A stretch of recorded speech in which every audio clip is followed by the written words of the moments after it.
Move down this end so you don't get hurt. Okay.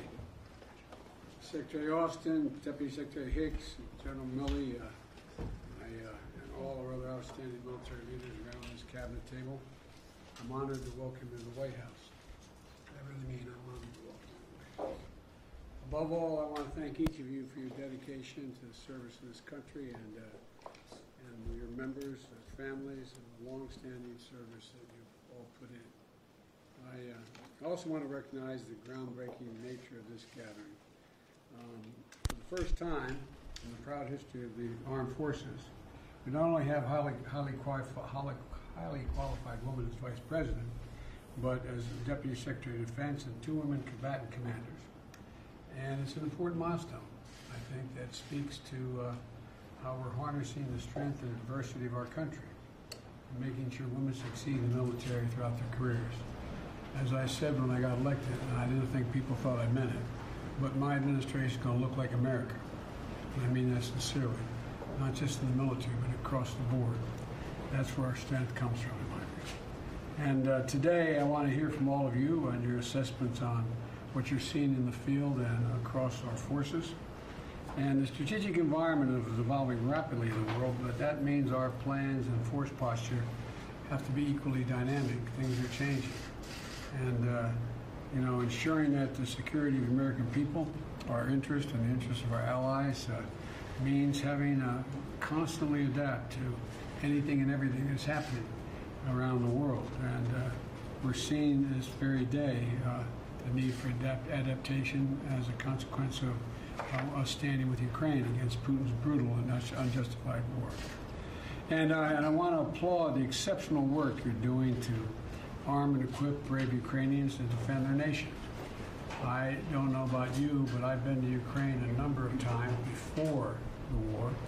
I've spoken to the Rada. I was deeply involved in what was going on in Ukraine. And I knew they were tough and proud, but I tell you what, they're tougher and more proud than I thought. I'm amazed what they're doing with your help in terms of providing advice and the weaponry we're providing, along with the rest of NATO. Weapons and ammunition are flowing in daily, and we're seeing just how vital our alliances and partnerships are around the world. Our allies are stepping up, amplifying the impact of our response, and NATO is united, focused, and energized as it's ever been. When I was a kid in the United States Senate in my 30s and into my 40s, I was chairman of the NATO subcommittee, the Foreign Relations Committee. Not because of me or any particular thing, but I've never seen NATO as united. And I'm confident in my view, this is Biden speaking, that I don't think that Putin counted on being able to hold us together. And I've spoken well over 150 times to our NATO allies, either like yesterday, there were how many on? 12. How many? 12. 12. Yesterday for a couple hours. They're stepping up. And the same is true in the Indo-Pacific, where our allies are the foundation for the future we want to see in that vital region of the world. Your central, indispensable mission to deter aggression from all our enemies, if required, is on display. To fight to win wars, remain critical to American power. As Commander-in-Chief, I rely on your advice and to maintain our military edge and remain the ultimate guarantor of America's security. But quite frankly, even though I've been Vice President for 8 years and a Senator for 36, I didn't fully appreciate that how the rest of the world literally looks to us as the leader of the free world. I mean, looks to us in very precise, specific ways, and something you all fully understand. I rely, as I said, on your advice and your ability to maintain our military edge.